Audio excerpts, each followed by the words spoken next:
puts the circle R or copyright next to the name.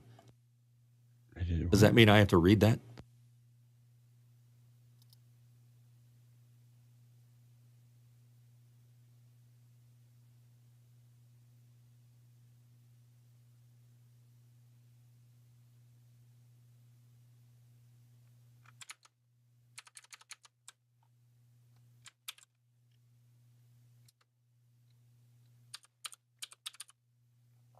Come on, Paul. I dare you to come back in.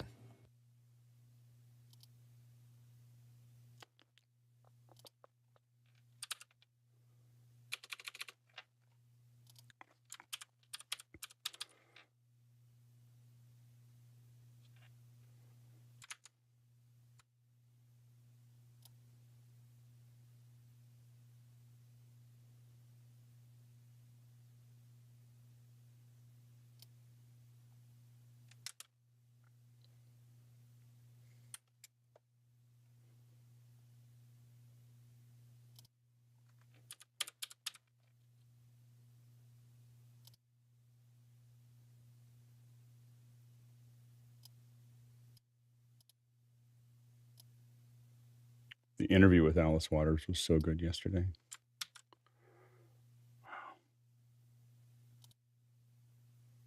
Peter Buck? I was in San Francisco. We're just looking at all of our members that live in Cali. We have way more NorCal than SoCal people.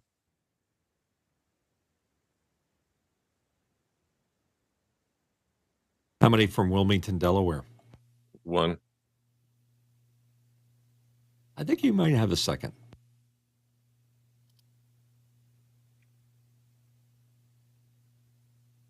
Oh, he says he's in Philly. That's right. Zach. Only Phillips. one in the database.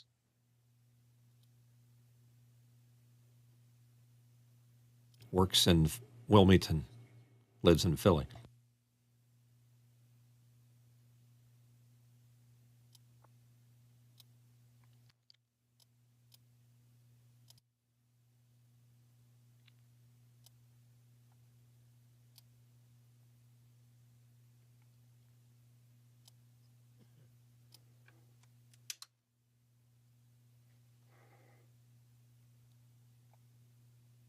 Apparently got an Android software update, and now my audio won't route to my Bluetooth. Hi, everyone. Welcome to Office Hours. If you're watching on YouTube, you can find out more about what we do at officehours.global. Our first hour is general discussion about media and production. And our second hour is the same today, Saturdays. We're back to our old Saturdays, which is quite nice. We're just doing Q&A for 2 hours, or as long as you ask questions. So Saturday's pretty casual. How long the show begins and ends is all up to you. Same with Sunday. So throw those questions into Makana right now, and let's go ahead and jump into the questions that we have. Mitch, what do we have?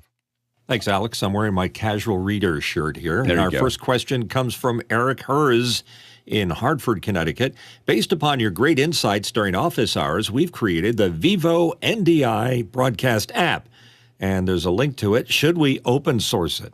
Go ahead, John. I think this guy should do a second hour on this app. Did you look at it, Alex? It's pretty thorough. It's pretty sophisticated. It looks good. I think we should. Definitely.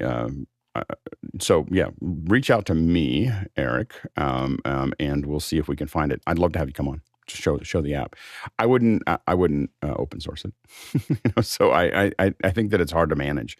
I think it's hard to maintain. As soon as you do that, there's not a lot of financial. So you really have to decide you have an industry that wants to commoditize it and use it all the time. And if you don't have that, you won't have any way to make money with it, which means you won't be able to maintain it, which means eventually it'll die. So I think that I would not make it open source right now, at least, until you know that there's a lot of people that pick it up and run with it. Like OBS does really well at this because they have a lot of people using it, but you need to get to that point. And I know that that's a chicken or egg thing, but I wouldn't start that way. Go ahead, Mitchell. Yeah, I think there's some misconceptions, too, about open sourcing, whether or not it's secure, whether somebody ultimately is responsible for it. There are some good examples of open source programs out there, and probably some bad examples too. But I agree with you. I think it makes sense to go about it that way. Next question. Next question from Paul Wallace in Austin, Texas. Zoom live streaming app released in beta. It allows streaming to multiple platforms like Facebook, YouTube, and Twitch simultaneously. Has anyone tried this yet, and how does it differ from Restream.io and the way Office Hours streams to YouTube now? Yeah, so YouTube or now Zoom can send out to multiple platforms, and this is very similar to what Restream does.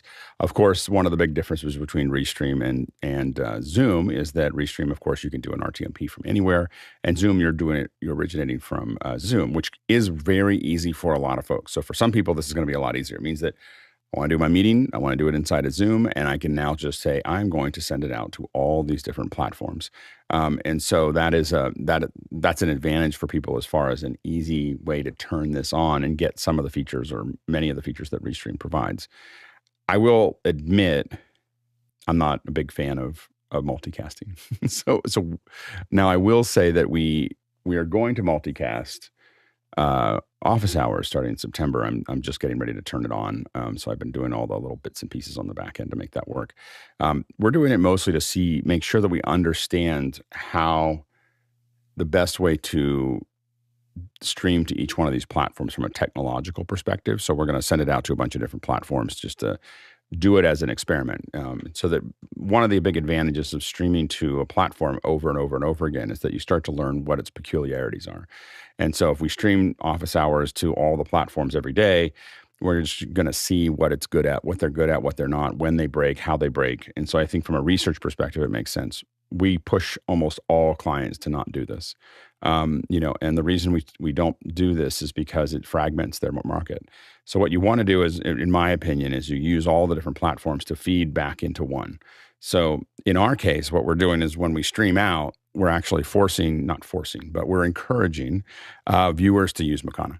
So we're basically pulling that, reaching out into all those platforms and then pulling them back into one place to converse. That way we don't have multiple, Q&A feeds and multiple chat feeds and so on and so forth. So while we'll be on those platforms, we're not going to pay attention to, in the same way that we turn off chat on YouTube, we're not going to pay attention to any of the local comments. We're going to tell people if they want to be heard and they want to be seen, then they go back to a unified platform. And that's part of why Makana was created, was to create a unified platform across multiple streaming ends. And so I think that's the issue. The way we stream is stream to YouTube, of course, and YouTube is just the easiest one and the most stable to send to every day and has the highest quality. Allows us to, we're going to be moving to 5.1 HDR 4K over the fall permanently for the mainstream, and we couldn't do that on any other platform. So I think that's what we're kind of looking at there. So we do it that way, and then we embed it into Makana to have it. So that we can interact with it, and I think that's a pretty useful way to manage that. Go ahead, Mitchell. Yeah, I know I'm veering off subject here a little bit, but it's funny the A10 minis have Restream built into them, but I see very, very few people use them. You mean they have streaming? It's not Restream. Restream is the service, the cloud, right? The cloud service. So I don't think that Restream is built into the A10. It just streams. You can stream to Restream and Restream. And then from Restream, you can Restream to as many different platforms. And I have used Restream a fair bit. I had to do an event where they wanted to stream to Russia. This is many years ago, before the current issues that happened. And the only way to get to the Russian version of Facebook which is like VS or something like that, or SV, or it's really funny. It's the most Russision thing I've ever seen, which is that it's Facebook, but super low, like almost nothing there. Like just this kind of flat is like, it was very Russian. Anyway, just the things you need. Like it was just very utilitarian. That's, it was pretty. Actually, I liked it. I will admit I liked it better than the Facebook here. But Restream goes to many, many, many different platforms. So if you don't want to figure out how to get to those platforms, being able to use Restream and point it at those platforms, one or many, is fine. And then people also use Restream because There's some extra tools in there to turn things on and off, and so on and so forth. There's a small studio, so there's a couple different advantages there. But again, I would take on the multi-streaming very carefully. We're doing it from a pure R&D perspective, and I've hesitated to do it because I don't want to be a bad example, because I think it's a bad idea. but I feel like I need the data, so we'll go ahead and do that. But I would highly recommend if you're going to do multi-streaming, you do it with a goal to pull everyone back into one unified community. Do not continue to support many, many communities at one time with your live streaming, or you just keep on building up a fragmented community, and it just becomes hard to get them to, people all say, well, take it to where the audience is. Yes, take it to where the audience is, and then pull them out of there and get them out of, get them together, and not let it fester, because it just becomes harder and harder to support. And this is over many years of multi-streaming that we've How do you built up. rank the different streams out there as far as importance? It depends on what you're trying to do. So your reach is going to be very high in Facebook, so there's a lot of reach. You'll get up to a lot of people. They just won't watch very long. So average view time on Facebook is like 28 seconds. So they go in. The feed that brings them in is the same feed that takes them out again. The Twitter used to have something that would get really, really, if you had a lot of followers, it would get a lot of coverage really fast. But again, same problem that Facebook has. People come in, they go out immediately. So you have to, if you do a stream to Facebook or Twitter, you have to be really interesting all the time, like super interesting. You have no dead time, no slow time, and we'll be publishing what we internally, we'll publish it to this group, the kind of view times that we're getting on different platforms. That's one of the reasons I want to stream the same show to many platforms, is to build up that data. LinkedIn is it's good inside of that vertical of your business. If you're doing business related things, I think there's a lot of community that will like what we're doing here as we start to stream to LinkedIn. I feel like they turned it on and they never really developed it. Like LinkedIn just doesn't feel like it's complete, like when I look at it. And usually the viewership is not very high. So it's going to be interesting to see how ours goes. And again, we're going to be showing data of what works and doesn't work there. Twitch, if you're not a gamer, I know that Twitch is trying to do things other than gaming, but I have not seen anything succeed in Twitch other than gaming, and so, and they have really long view times, but it's like a whole different culture and a whole different world in there. So, and then, of course you can do things like we've streamed this show to Clubhouse as an experiment, which has been interesting, just the audio portion. We'll probably do that again. And so the idea is to just kind of go out and look at how many people are watching and how do they watch and what's their behavior and how long do they, and so of all of these, the one that I find to be the most stable with the best mix of average view time, quality, et cetera, is YouTube. So YouTube's, it's the most mature. They really, Twitch arguably came out earlier, but other than that, YouTube is the most mature. They're not trying to do everything for everyone. It tends to be just kind of a better built, the infrastructure behind it tends to feel more stable. Facebook just feels like they threw the kitchen sink in and they just keep on throwing more kitchen sinks into the product. So every time you open it up, you can't figure out which way is up. So I think that YouTube has resisted that urge and has added things very slowly. And I think that that's a huge advantage to the platform. So anyway, that's my opinion of many. And then, of course, the one that's really fun to do, but much harder, is just doing your own HLS stream, which you'll see us experiment with as well. So you can build your own HLS stream, but that means you have to now start, figuring out how you're going to do a CDN. Like we were talking to somebody the other day, and if you're doing 200 or 300 people, you can build a very, very simple HLS, server or set of servers on your own. And, anything under 2,000 is really easy to support in HLS. Anything more than that, you start to really talk to real CDNs. Is that like HTML5? No, HLS has been around. HLS is not really, it's not really connected to HTML5. HLS is basically Apple created it. And what it does is it's HTTP live streaming, and so basically what it does is, and I did an hour on this, so I won't belabor it too long, but there's a second hour somewhere where I talk about HLS. But basically HLS is a process, and it's almost everything you receive on a stream is HLS. So when you watch a YouTube stream, you're getting HLS. It's just that we can package that ourselves as well. So what HLS does, it's what we call adaptive streaming. And so what it does is it sends out. It's got a whole bunch available. So we might do 9 steps on a ladder. So you have a 4K and 1080p and 720, 540, 480, 240, et cetera. And you have all these available, and they're all streaming and made available to the server. And what they are is they're copied to the server. So you basically copy little 2-second to 8-second chunks. So that we call those segments, and those are basically, and they're evenly divided by GOPs, which are groups of frames. And so you have these 2-second or 6-second GOPs. With those comes a manifest. A manifest is a text file that just says, "This is what you got." These are all the things that are available to you. The player pulls usually a lower resolution. If you ever wonder why Netflix or something else starts really low res and then suddenly pops to a sharper image, it's because it's sending you the one that they want to get you something really quickly that's easy for you to download as a segment.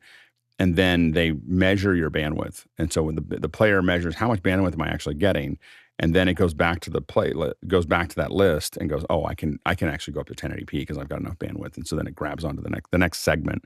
Oftentimes within 2 to 6 seconds, you'll see that pop happen because it's going to go up and grab a bigger segment and pull it down because it's figured out that it has enough bandwidth. So that's how HLS works, and that's how you get all of those things. And the reality is that you can build that yourself. You can build an HLS, using AWS or Akamai. We use Akamai a lot for that. And so you build that on your own, and then you have to use something like the JS player or other things to put all that together. So anyway, so that's the mini first hour or second hour. All right, next question. Next one in from Eric Hers, again in Hartford, Connecticut. During the Zoom update yesterday, I asked about getting access to the Zoom webinar question and answer data during the event, and Jonathan Kokotajlo responded that this is possible. Only access to past meeting Q&A data is available via the SDK. Thoughts? Go ahead, Laura. Can't hear you. Oops, double mute. My thought is I have not been satisfied with anything since I've seen the system that we use here. I know it's not commercially available yet, but it's changed my entire experience. Well, thank you. And it is commercially available. It's just you have to contact me to ask for it. But we're going to make that more widely available. If people are interested in beta, you should let us know, because we're starting to ramp that up a little bit. But it's just not widely available. You can't go and sign up for it. Anyway, as far as the thing, I believe that you can access those questions via Zoom OSC. So if you have an OSC, you should be able to grab all the Q&A data and deliver it now. You don't need the SDK for that. So you need, in fact, I don't think you'd want to use the SDK, but you do want to use Zoom OSC. So Zoom OSC should be able to grab that data and then pull it out and deliver it to whatever you need. So I would do some research there. Next question. From Clive Kitchener in Sook, British Columbia, Canada, recommendations for a wireless headset mic to pair with the M2 iPad Pro. And he's willing to whimper but not cry once. Yeah, go ahead, John. I guess it depends on what you're doing, what application you're using for this. I have the Blue Parrot 450, and I use it for comms. It works great, but I wouldn't use it for like a Zoom meeting. Yeah, I mean, I don't know. Yeah, it depends on what you're trying. Again, what John said, what you're trying to do is, as far as, are you getting the full quality? I still find that this little headset here. I don't know if I can block my hand and get this thing here, but this is the open comms, and this is bone conduction, so it's not really in your ears, and it's got a boom mic on it. I find that I have a Parrot as well. I find that the spectrum that this supports is wider than the Parrot. The Parrot, to do noise cancellation, is a very, very thin spectrum. And I find that to be a little, over time, it's fine for comms. I wouldn't want to use it on a long call. So I think that, but this headset I've been super happy with, as far as, I haven't found a better one. It's only $180 or something like that, but I haven't found a better one that does this. Now, I got this also for comms, but I use it for all my phone calls. So if I'm driving, do anything else. And the big thing is that it has a fair bit of noise cancellation. So It has a mic on the outside and on the inside, so it's using the outside information to figure out what it should cancel. It is it. A lot of people have thought that this is pretty clear, even when I'm doing things around the house or doing things outside. so I think that this is a pretty good one. And because it's bone conduction, I can have the program of a show in my ears with headsets, and then have this sitting next to me, so I can have two sets of audio. It's a little disorienting when you first do it because you're listening to program and then hearing people talk in comms. Super useful though. Instead of having to figure out how to mix those two into one headset, I found that the bone conduction replaced that need. Next question. Next one in from Peter Moore in Auckland, New Zealand. How are the office hours, after hours panelists and community in Southern California, USA, preparing for the pending deluge of rain that is coming in the next couple of days? Go ahead, John. This is a great question, Peter.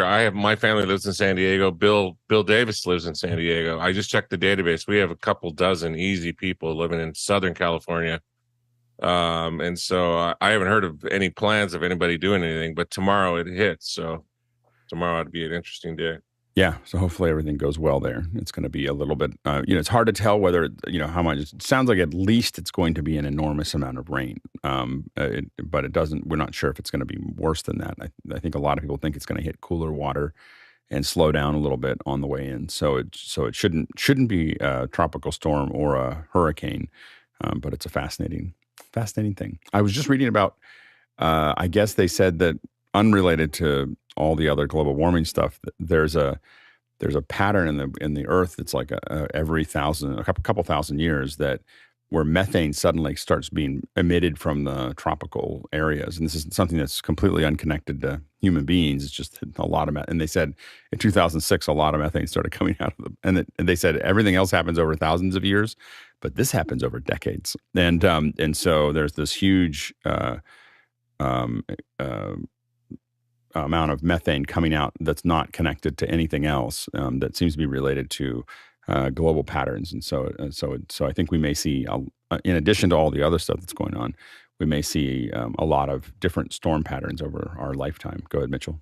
Yeah, a lot of that methane is captured in the oceans, and certain events will cause it to release. Well, this is trapped down there. This is disconnected from that, apparently, according to the article that I read. It's on the internet, so it must be true. So sure. I'm just saying that it's just an interesting puzzle that I don't know if this is the truth yet or not, but I'm going to continue to do some research on it. And another warning sign for bad weather approaching. I used to live down in southern Florida at a place called Sanibel Island, and I was driving around and I saw Jim Cantori standing next to a large satellite truck, and I knew there was going to be trouble. So if you see Jim Cantori... Now, who's Jim Cantori? The Weather Channel guru that used to stand in the awesome weather and give reports while he's practically standing horizontally. Next question. Brody Hefner from New York City. Linus Tech Tips found surprisingly high failure rates in popular HDMI cables using a $15,000 test device. 17% overall fail, 50% in 15-foot cables. Is there a cheaper way to test your HDMI cables? Go ahead, Mitchell. Send them to me because I've tested every variety that's out there available. And it's true. It's true. There are bad HDMI and there are good HDMI, and some of them are well named. I've had problems with HDMI cables not working with certain cameras, like on my Sony camera. There are some varieties that you can buy on Amazon just won't work. And, I feel your pain, Brody, because I don't have a $15,000 test machine. I just have my eyes and... Well, I think that the issue is that some things can fail and you won't see it. So it's kind of like when you buy a chip that's a slower clock. We were talking about this yesterday. It just means it didn't test past that clock speed effectively. It was the same chip as the one that's a faster clock. Like the two chips are the same. It's just that one came out more pure than the other one did and can handle, the higher speeds. And so in the same case, I think that HDMI, the reason you need a $15,000 device is because a lot of those cables are still passing video. They may be just less stable if you're pushing 4K through them, or 4K 60 or, other things through them, they may not work. And that's what we see, especially, our anecdotal evidence, which we haven't done a lot of research on, is that like monoprice has not been a good buy for us when it comes to HDMI cables. The failure rate is close to 40% for me.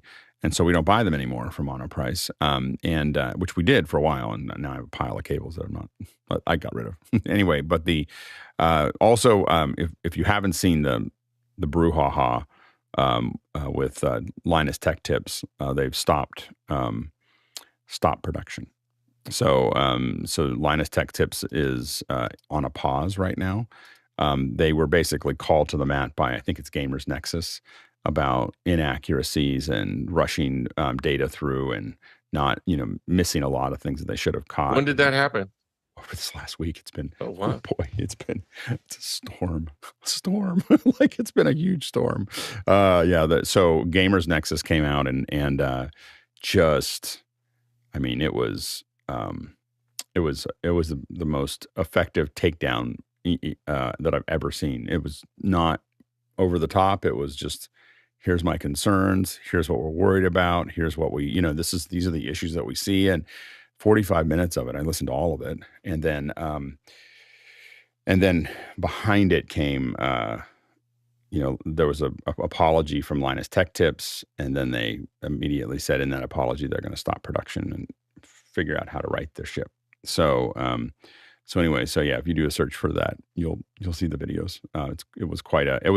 I think that both videos were good. I think that the Gamers or the Linus Tech Tips CEO needs to learn how to use a teleprompter, because it felt really bad. Like I felt really bad for him. It was not a good scene. It was not a good look.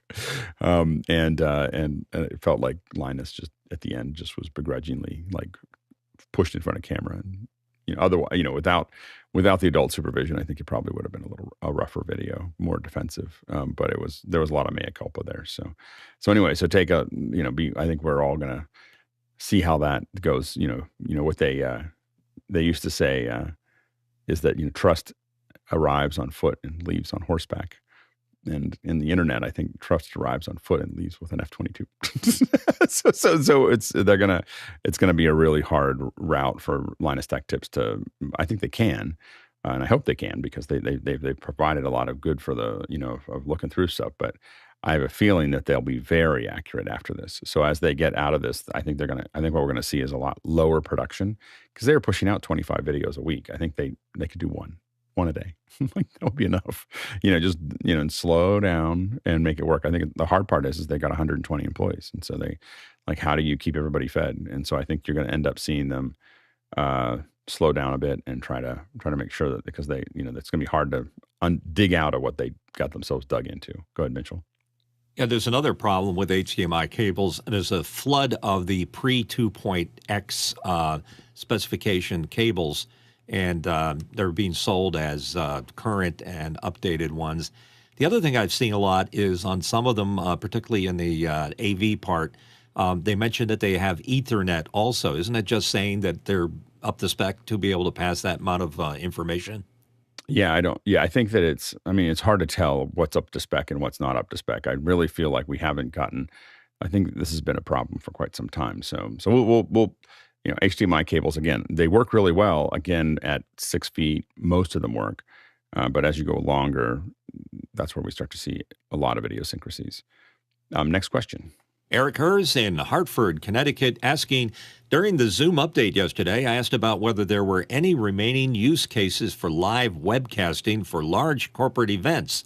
It seems like the answer is no. Do you agree with this? Go ahead, John. This is a great question. I've been watching this for years now, and I think the product managers are wrestling with this because they announced breakout rooms and webinars. Was it last year or the year before? I can't even remember. It was so long ago, which I believe would have cannibalized meetings. And so they've got to be very careful in their product mix for each one of the platforms. But yeah, it's an interesting hole that they've dug for themselves. I don't know. Yeah, I think that the issue really is that I think Apple is slowly killing off the idea of doing these, killing off the idea of walking on stage and talking, which has been a bad idea for a long time. Like it's not like this isn't a new problem. Steve Jobs was really good at it. And so it became a thing that everyone felt like they needed to do because, they were like, oh, Apple sells all this product and Steve Jobs gets up there and does these keynotes and everyone wants to see them. But not everyone is Steve Jobs. And I think that, so the idea that we could take a model and replicate it, it's oftentimes, oftentimes it's a pretty hard thing to watch for me. And I've streamed hundreds, maybe low thousands of corporate events. So like, this is definitely something that I've got to sit by and I get to watch the whole thing, whether I want to or not. And I will say that now that I don't do it, I can speak more freely. So, which is that watching most stage performances is like watching a 4th grade piano recital. Like it's just, they're not the C-suite doesn't do this all the time. They're not good at it. They shouldn't be on stage. I think that everybody should speak in their first language. So if they're, this whole process of people, where English is a second language for them, makes it very hard to understand what they're talking about. And I think that I'd rather have interpreters just do that thing. And I feel the same way that if someone speaking English goes to another country, speak in your own language and let somebody interpret it. Don't try to speak another language, when you're doing this, unless you're really good at it. And most of the folks that do that aren't very good at it. And so we get up with a lot of broken, it's really hard to understand what they're saying. It's slow, it's high risk. It's not very interesting. It doesn't move nearly as fast as what most people are used to on TV. And I think that Apple is making it a thing of the past because everyone's saying, well, why do all these things after COVID have so much less energy? It's because they're trying to go back to the stage, and Apple has figured out that, we shouldn't go back to the stage. We should just do it. We should just do a video.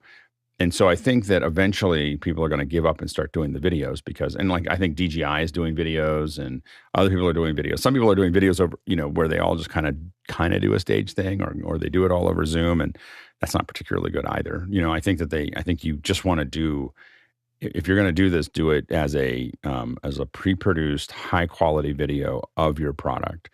What's missing is what we add to it right here, which is Q&A. So what people really want to do is they want to see the product and then they want to, talk to someone about it, and ask questions. And I think that that's something that we've kind of slowly figured out. And what we've seen to be really successful, both with a couple events that I've worked on, as well as events that other members have worked on. Hosmuk has done this a couple times as well. If I give you all the content a week or two ahead of time, like do the announcements, do all the other things, produce it all, then I come back and open it up to Q&A when you've had time to look at that content, that's super powerful. Like people now, they have thought up the ideas, they've come up with those things. And so I'm really thinking harder about how to make that smoother. So you'll see some updates to what Makana does that make that a really seamless experience. And so that's the kind of stuff that I think is more interesting, is how do we give people the content and then give them a place to ask questions and discuss and be part of that conversation. I think that's the future. Like, I don't think that standing on stage is the future. We're going to give that up because it's horrible to watch. Go ahead, Mitchell. Yeah, a lot of these on-stage events remind me of when I used to produce infomercials, is when they have that slicer dicer. Yeah, but they're so much worse. Like, Ron Popeil was really good at what he did. Like, these people are not. But it was the audience reactions that always struck me as being fake. Like, isn't this cool? And they switched to the audience going, ooh, kind of like that. And that would be the only reason you would have an audience at a live event, so they can ooh and ah over whatever it is they're demoing. Yeah, but I think that I just don't know. Yeah, I don't know how necessary that is. And I just think that I think the problem we really have in general is that it's hard for us to give up the past, so, people know what they know and they want to do it that way. And it's just not effective, and so, and I think that Apple fortunately is pushing part of that forward. The other part is not being pushed forward yet, which is the more interactive discussion. But I think that I'm really glad. Like, I think WWDC, the videos from WWDC are 10 times better now than they ever were on stage. Like, I got to watch a lot of WWDC videos, and my whole thing is that, there's 300 people in a session for WWDC at most, and there'll be 300,000 that watch that video, or at least 100,000 to watch that video. So for less than 1% of the audience, we're going to do this thing live, and we're going to make the experience for everyone else worse. Like everyone else, is going to have a substandard experience. And now, man, the video's really well produced. Not complex. They built a set, obviously, and did that. And I just think that's the way to do that. And I think you don't have to do it at the quality that Apple did. You could have people sitting there doing their presentations at a desk and having a telestrator that they can they can draw on and do the demos or whatever. And it would still, it's just the viewability and the evergreen nature of it is much higher when you just pre-record it. But it's super hard to watch. Next question. Douglas Carmichael is here with a question. LlamaGPT is an implementation of Meta's Llama 2 LLM that runs completely on the user's device. Could you see it being used for privacy-sensitive use cases like education and healthcare? Go ahead, John. Happy to answer this question. I just got a text from Andy Carluccio, and he says it's absolutely possible to get the live Q&A data from the SDK, and he gave me a link. I'll put it in the chat room. But is it the SDK or OSC? SDK. Okay. Yep. I don't. And it gives me an example, and I'll post that into the chat room. Okay, great. Douglas, I answered this question, about a month ago. Yes. So we're running Llama 2 on a machine that's got a 4090 card in it. And it runs slow, and it's not as good as GPT-4. It's about equivalent to GPT-3. Sorry, but you will see LLMs will be running locally, especially in a business environment, those ones that are super sensitive of getting out any private data or allowing their users to use a cloud-based LLM. You will see LLMs be deployed within an enterprise. And OpenAI, through Azure, has a on-premise product that they're launching as well for that specific reason. Next question. From Paul Wallace in Austin, Texas. Twitch plans to roll out a long-requested anti-harassment feature within weeks that automatically blocks a streamer's banned users from watching their streams. Will this catch on with other platforms? What's your comment? Yeah. I know that Elon Musk is going the other direction by taking away our ability to block people and so on and so forth. But the future is going to be what I will term intentional communities, and you're going to see something that looks like that. It may not be that word; it may be something else. But just know that it's coming, and people are going to get to be able to build communities that they don't have to deal with anybody that is problematic. And the biggest problem that this is going to create is that there's 20% of the population that probably just doesn't interact with people very well, and they won't have anywhere to go. So that's going to be a problem, because I think that as we move more into an online world, we're going to stop putting up with trolls, and we have the tools to do that. So next question. From Nick Holton in Woking, UK. Sorry. I have a base M1 Mac Mini running Zoom ISO to Decklink Duo 2. If I want more than 4 1080p ISO feeds, does the panel recommend a single Decklink quad card, or should I move to a more powerful Mac with 2 Thunderbolt controllers? I've been very successful. One of the machines that we have right now is on the quad card, and it's been, I think, very successful. Someone can correct me if I'm wrong, but I think that's worked great. So I would recommend going ahead and getting. You can definitely run it on a single quad card, and it's been really successful for us. And I think the utilization on that M1 Mac Mini is like 54% or something like that. So it's not pushing it too hard to do that. So I would go that direction. Next question. Tlaloc Lopez Waterman from Galisteo, New Mexico. Is it true that X and Twitter is going to remove the ability to block? That's the rumor that Elon Musk has said a couple times, is going to take away blocking. I think that it's going to be interesting to see how that works. I think this really affects celebrities more than average people. I don't block that many people. I block a lot of ads, so that might be where he's trying. Why it's impacting Twitter is that people block the ads. I kind of block them as a sport. So as ads come up, I just block. And I think maybe more people are like me, which is definitely going to impact Twitter's ability to generate revenue. So maybe that's the reason he's taking that away. The tool that I use the most, because I don't really care if people tweet at me, I think a lot of people do. I just mute things. There's probably 150 to 200 terms that I mute, and so I don't use Twitter as a news gathering tool. I use it as I want to see things that are interesting to me, and so I get rid of things that I consider news out of Twitter mostly because I just I don't feel like people on Twitter should be the people I should be listening to around what's happening in the world. Sorry. I just like, and I'm just not interested in their opinions around politics and other things like that. So I'm mostly interested in people who are coders and audio engineers and video people and people that are funny. I follow a lot of people that are just funny for no reason. So anyway, those are the things that I find very enjoyable, and I block almost everything. Or not block, I mute almost everything else. So, but I've only probably blocked 2 or 3 people. Next question. Eric Hers from Hartford, Connecticut asked, we lost deals because we could not integrate Zoom Q&A into our multicast app. We did get native Webex Q&A into our app. If we could get Zoom to add live webinar Q&A access to their SDK, not just OSC, then this would help us. Yeah, John just outlined, and I went back and forth with Andy as well. You can absolutely you can absolutely get the Q&A data from the SDK. So take a closer look at that and probably reach out to the team if you need to. Next question. Khalid Ajumaya from Hassa, Saudi Arabia. Is there any portable label printer that could use a one roll of label and cut it into multiple sizes during printing, passed on the print job sent to it? Portable. Well, it depends on how big the label is. So I don't know. I mean, so you can get, it depends on if you're just doing length or are you doing width. I mean, so like a little thing like this P-Touch Cube, this is what I label everything with. It's sitting on my desk because and all I do is I pair my phone with it and I type in what I want to come out the top. And so you can see these are the, and it just automatically cuts that for me on the way out.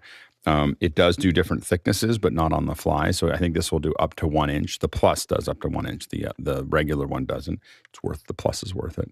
And I have a lot of different tape for these. So I have this, Brady makes some that will print on metal and all kinds of thicker things. And so you can look at that as well. Their software isn't as good and it's a little harder to use, but it prints on a lot of other things. But I don't know of any, those are and Mitch is showing I think that's the 1 inch tape. And that goes into the Cube Plus, Mitch? It's it's just a big one. It sits on the desk.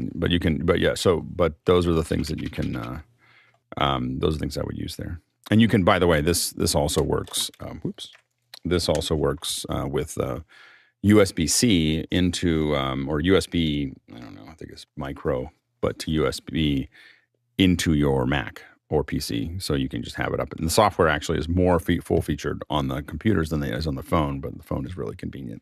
So we sit there and do it pretty quickly. Yeah, go ahead, Laura. The only thing I'm wondering is he talking about labels like that, or is he talking about more like bigger, like shipping address label type things? Yeah, I'm not sure. I know those don't.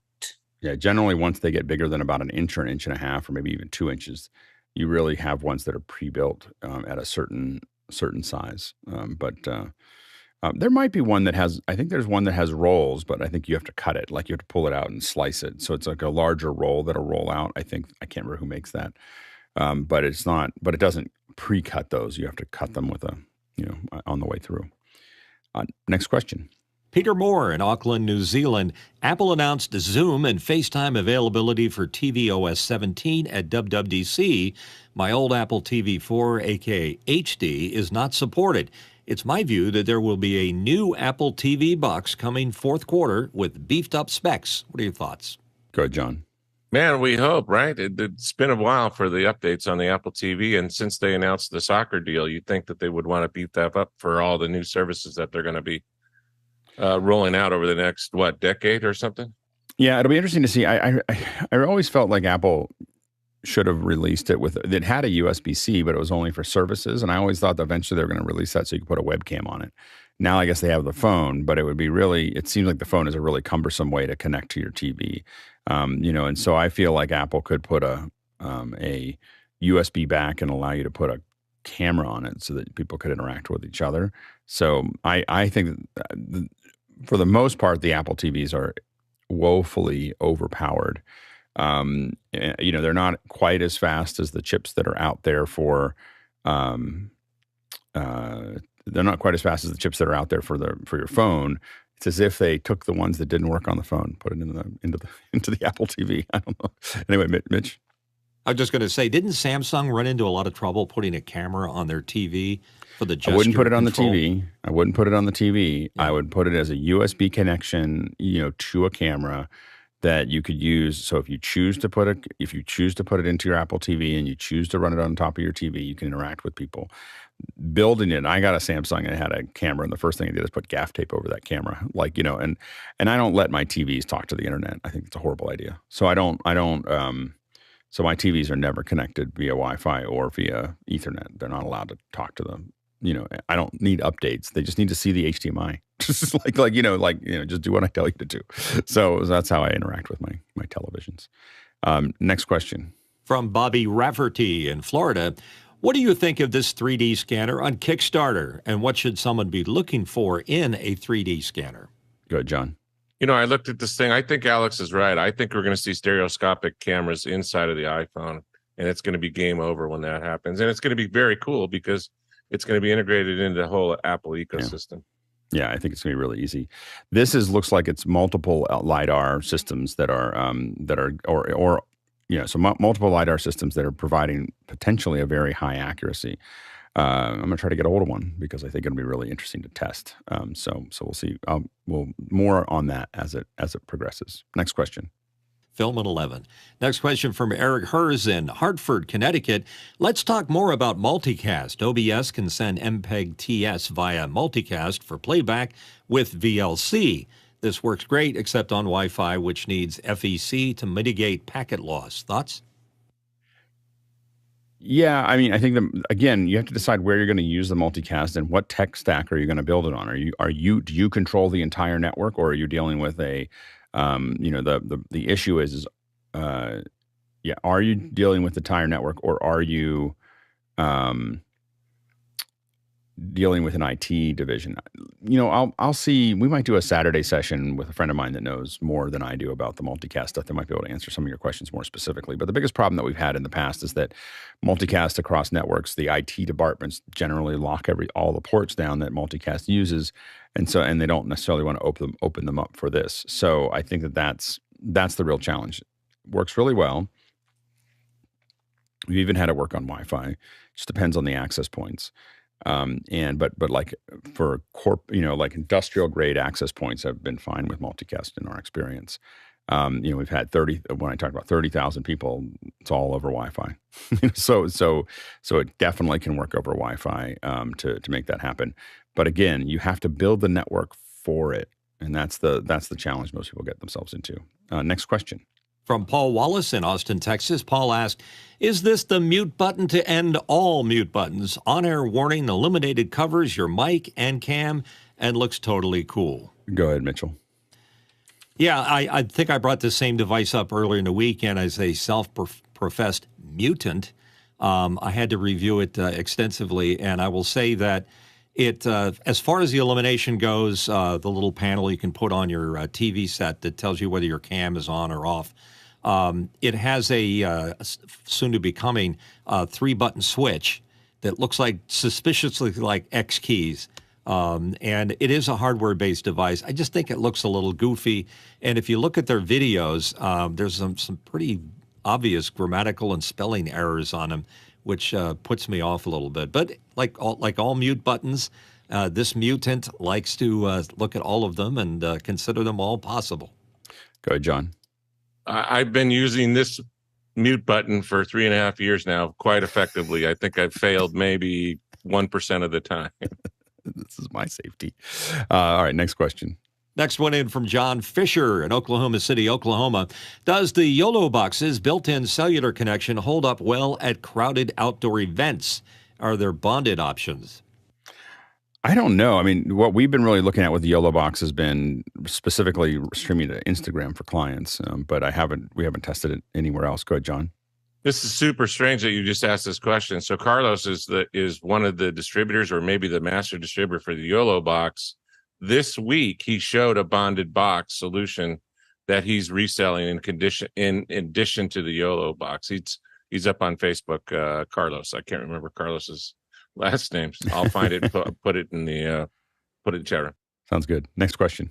Douglas Carmichael asked, with Twitch banning simulcasting in most cases, except to mobile-first services that support live streaming, what services do you think that they mean by mobile-first? I don't know what they mean by mobile-first services, but this is generally you being able to stream from your phone rather than what they don't want is RTMP out. And the reason they don't want that is because when you simulcast, usually people do just kind of throw, like we have a lot of clients that go, we're going to stream to this, and no, throw it to Twitch, and then they're not really paying attention to the community, and that is not good for the brand. And so I think that's usually why people want you to focus on them. Go ahead, Mitchell. Isn't mobile first also the name of the AT&T preferred tier service? No. I think the mobile first is in this case. I think it really has to do with I think that what they're talking about is mobile first services are like Instagram. So Instagram technically you can't stream from anything other than a mobile phone. You also, I think that you can now do it with TikTok, but there's a couple different ones but I bet you that this one specifically is pointed at if you're streaming to Instagram, it's okay to stream to Twitch at the same time. I think that's all they're saying. Next question. Paul Wallace in Austin, Texas asked, does Sharper Image have any cool, useful gadgets or devices? Go ahead, Mitchell. Yeah, we were talking about this pre-show, and I just made the observation that they really don't seem to have anything other than a bunch of, junky plastic devices. They don't have the coolness factor that allowed them to be shown in Bond movies some time ago. So other than a few, they have a cool bird feeder with a camera built into it. That's the only thing that I saw that looked kind of neat. I mean, and they always have cool things. It's just that, do you really need them? I think that's the problem that you get into is like, really? Do we need this? Next question. Douglas Carmichael asking, I've noticed that AbelCine rents the Trinity system, but how do you learn to operate it? Are there formal training courses you can take, or is it more about apprenticing under an experienced operator? It's more about being available if a Trinity operator needs another Trinity for some reason needs to replace the one that they have. Having something available is useful. The Trinity is not something you're going to rent and just start figure out how to use. So, and I think that if you're a very advanced Steadicam operator, you may rent a Trinity. You'll need a week with it. You'll get something out of it, but you're really, that much. I think it's for very advanced Steadicam operators that want to extend something for a very specific shot. They're not going to be able to do everything of what you saw Joe talking about in a week. But they could probably do some useful things. Like they can see where the edge is. Like, oh, I couldn't do this. But it'd probably be the high end of the Steadicam operators that just aren't ready to buy one or only need it for a week for a specific shot. Go ahead, Mitchell. I would think you'd have to do a lot of research to determine whether you really want to get into that line of work, because I noticed when Joe did his demo the other day that he is of a particular build and height and shape that is required to operate a Steadicam or a Trinity rig like that. I don't think it's for everybody. I think that it would be a shame to go out and spend whatever that astronomical price is to own it. I think that, not for the own it, definitely. But for this, I could see you being a really good Steadicam operator, and there's just a shot coming up that you can't do. And then you might go to the Trinity training and get trained on it and then rent the head, because the head is going to be the $150,000 or $200,000 or whatever the number is to buy it. And so you don't want to buy it. You're just going to rent it for the day, but you probably would take the Trinity training. Like you would already be a good Steadicam operator, and then you would take the Trinity training for 3 days or a week or whatever. And then you would rent this for a gig. And that's also sometimes how a lot of us get into something. You start renting that and you rent it back. You rent it from AbelCine, you mark it up 15%, you rent it to the client. And if it's a low-level Trinity solution, you could probably, as a Steadicam operator, you're charging a little bit more and everything else, and you start putting that money away and you start figuring out if there's demand, and then that's when you start thinking about buying the rig. And so it is a way that you can get yourself kind of into the system. Again, when I'm sure when Joe first bought the Trinity, he was already a very seasoned Steadicam operator. So I think you have to start there. I would say there's probably 5 years of being a Steadicam operator before you want to buy even rent a Trinity rig, to make that work. Next question. I've got a question. Does Taylor Swift constitute an entire industry with a 1.2 billion North American gross? Go ahead, Mitchell. I just saw that on the news the other day, and I think that it literally, if you make over $1 billion, you got to say, that's unique to me. I'm not in the concert business. I'm in the whatever this is. It's good for press, but remember, those concerts are pretty expensive to pull off. So it's not going to, she's going to make money at it, but we just have to remember that, that's a gross, that's not and the question is, are they calculating the retail sale of those tickets or the original sale price of those tickets, which is much lower than the retail. So I think that there's a bunch of things, there's a bunch of math there that we're not seeing that we just want to make sure we're clear. Now, it is unbelievably massive, but I'm just saying that it may not be as impressive as it looks when they just give the gross out. Go ahead, John. All I have to say is good for her. I think it's great. Yeah, totally. Masterful, thing to put together. Go ahead, Mitchell. Yeah, not everybody's going to achieve that level of quality and almost workmanship. No one. And she has also, give her credit. In fact, we were talking about this pre-show with Dave Troutman, that she gives quite a bit of money to the food banks in each city she goes into. And she's also been generous with her employees. She has like 30 trucks that require to move her show around, and just gave each one of those drivers a $100,000 bonus. So she's not stingy about it. I can see how it can go to 1.2. So smart. It's just so smart. Like she can really, I think she's doing it for the right reasons, but I'm just saying, just from the purely cynical reasons of deflecting the fact that she's an artist making incredible amounts of money, making sure to spread that wealth out. And this is what I think a lot of people who make a lot of money don't do very well. When you're making a fair amount of money, it's one thing. When you start making an absurd amount of money, figuring out a way to spread it out a little bit and make other people feel it, it's still a small percentage of what she's going to make, is a really, really just good business, and so I don't know how much money she's giving to the food banks, but I think in the article I read about San Francisco, is the San Francisco Food Bank said that she gave enough money for them to feed 500,000 people for 10 years. It was like an incredible amount of money. And most of them have said it's the largest single donation to their food bank in the history of the food bank. So it's, it's not like she's doing a little bit of it, and she's not letting them talk about the numbers. Like she's, I think that none of them have said what the number is. They can give equivalents, but they can't say what the number is itself. So it's not really about big press, although it's getting more and more press. Isn't it possible that they're in a room somewhere that all the touring managers for all the other bands out there are saying, how do we do that? And then all of a sudden ticket prices are astronomical. Remember that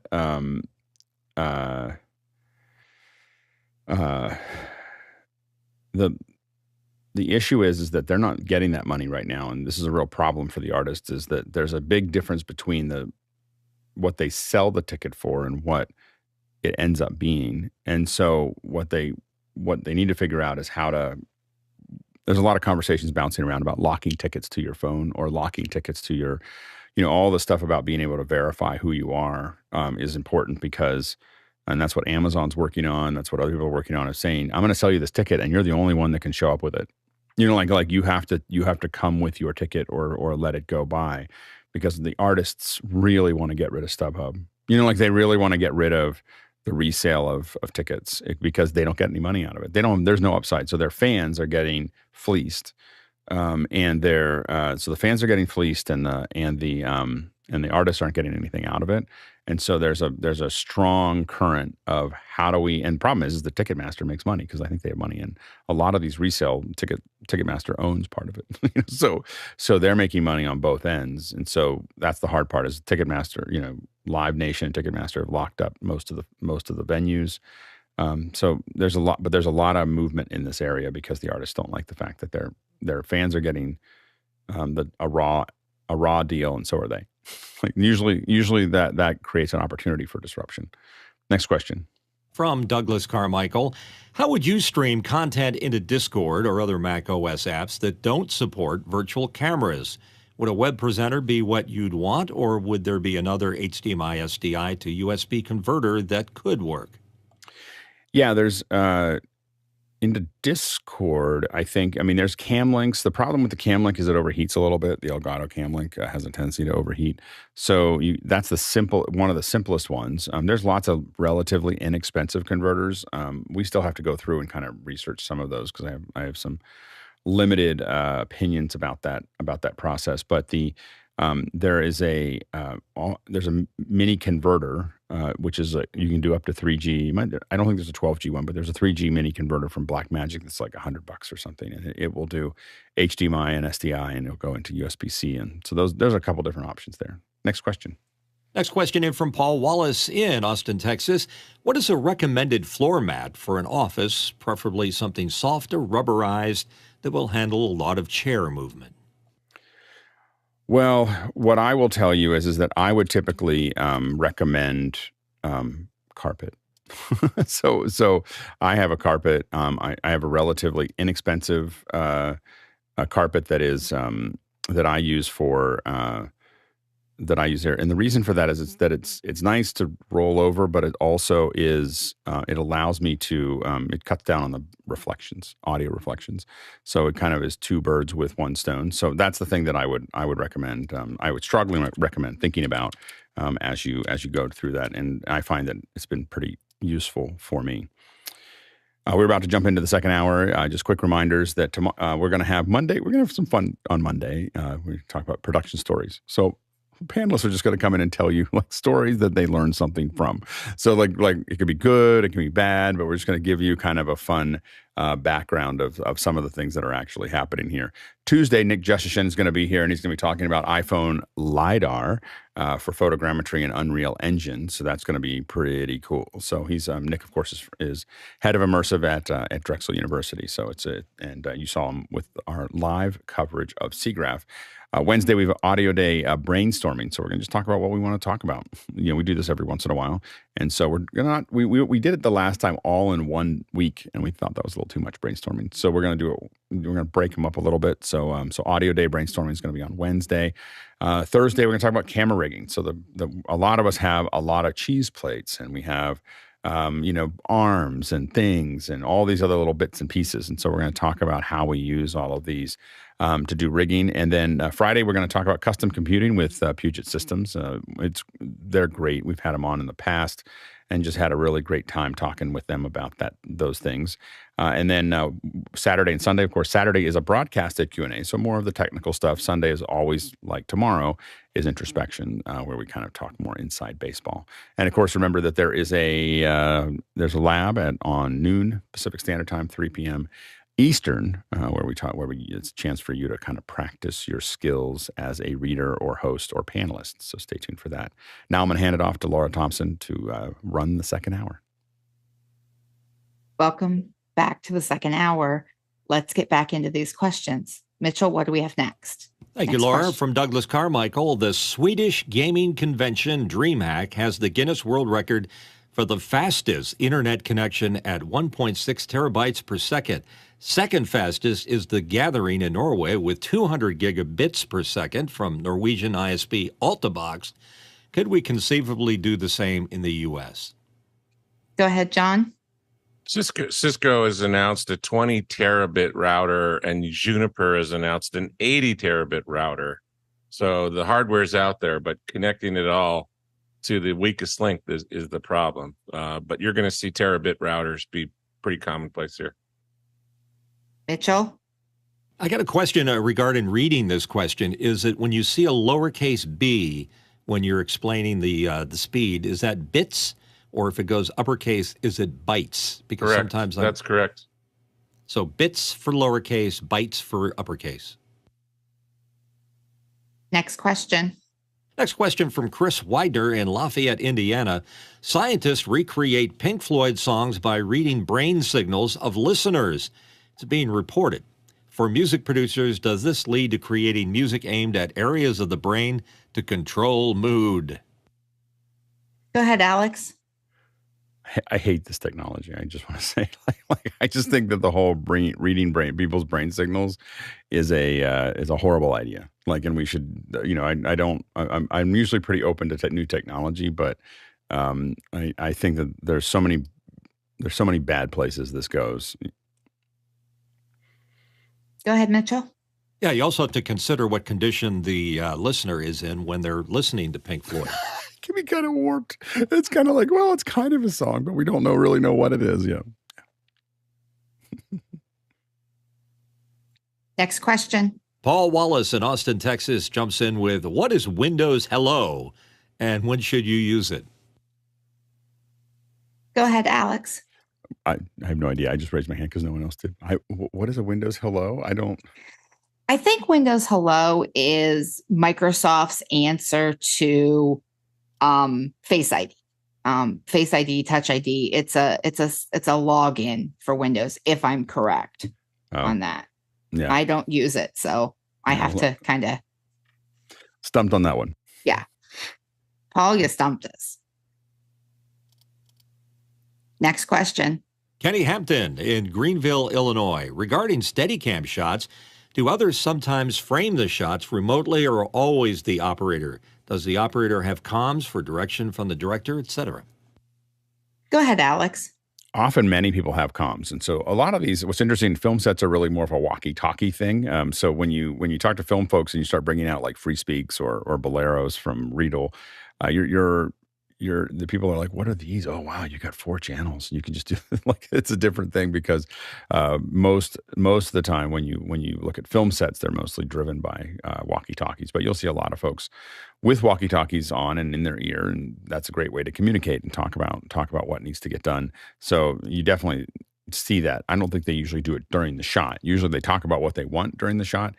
To get a steady shot, you really have to you practice it and then you expect that operator to execute it. And then you come back and you might talk over comms about what just happened, but you don't usually talk during the show, to my knowledge. Go ahead, Mitchell. Yeah, what Alex just said, because on a few times that I've been able to afford a Steadicam shot for corporate gigs, it's walking through it over and over saying, this is what I want to do. And then the Steadicam operator would say, well, it'd be better if I did this. So you kind of negotiate what kind of a shot it's been done. And that's all done in advance of doing it. And then while they're doing it, like Alex said, you leave them alone, let them do their job. And you're looking at a remote monitor or over the shoulder, if you can, of the Steadicam operator. But rarely, if ever, have I ever talked in their ear while they were trying to accomplish a shot. Next question. Eric Herz from Hartford, Connecticut. Most hardware encoder devices seem to only support H.264. When will these devices support AVI? Go ahead, Alex. And that's actually AV1, and it's a lot more processing power required to make that work. So I think it's probably going to be a little ways out before we see AV1 support. But I'm going to guess this next upcoming NAB is where you'll probably start to see AV1 coming out in a more wide fashion across hardware encoders. Next question. Chris Widener from Lafayette, Indiana, asking, what are people doing about the SanDisk SSD controversy and failure? Go ahead, Alex. I think we should call it the SanDisk kerfuffle of 2023, and we should just buy new discs. That's what you do with it. You use the old discs for something else. You just, but yeah, you just move on. There's nothing else to do. Go ahead, Mitchell. I'm sorry to ask this, but what kerfuffle or what? Oh, some of the SanDisks we've had higher. This is the one. Hold on. We've had some issues with these ones. The ones with a little handle on them, where they, if this one is plugged in, for instance, to my computer when it starts up, my computer will never get to startup phase. So this, and then that's the biggest problem I've had with this one specifically. With other ones, we've had some losses. So I'm not using them for mission critical stuff anymore. So that's the issue. Next question. From Paul Wallace in Austin, Texas, Lyft and Uber threatened to leave Minneapolis if the mayor signs a minimum wage ordinance by August 23rd, mandating at least $1.40 a mile and 0.51 cents a minute for drivers. Discuss. Go ahead, Alex. I mean, it's their right to leave if they don't. If it's they're just saying it doesn't have a business. The business model breaks if they do that, and then they're going to not be there, and that'll be a pretty big impact on a lot of communities if that happens. I think that, yeah. So we'll see. We'll see what happens. But they're making. I think it's just a business decision on their end. I mean, I don't know if it breaks even if they have to pay that. That's the problem, really. And I talked to an Uber driver who was from. He was from Sudan. He was considered a lost boy. So he was literally defined as a lost boy. He picked me up in an Uber in DC when I was out there in May, and he came here. He spent. I mean, it was an incredible story. I got his card because I want to bring him on to talk about it. But he spent 5 years in a refugee camp in Ethiopia, and then another 10 years in a refugee camp. So he's in his mid-20s by the time he came to the United States, and spent time in Michigan, and then kind of moved around. And by the time I met him, he was making a pretty good amount of money in DC as an Uber driver. I won't get into the numbers, but six figures. In driving Uber. Now he drives a lot. It's like 12 hours a day. So he is busy, but it's not. He was making a living there, and he his whole thing was he didn't need any. Because I asked him flat out, do you need Uber to pay you more or do whatever? And he's like, no, you just have to. It's a lot of work, but he goes, the ability to get this job was a big deal to him. Without having to apply for. He had to show that he was an upstanding citizen, but he didn't have to apply to jobs and so on and so forth. So I think that we have to always look at the opportunities it provides for a lot of people before we start deciding how that works. I mean, we have to find the big problem we have right now.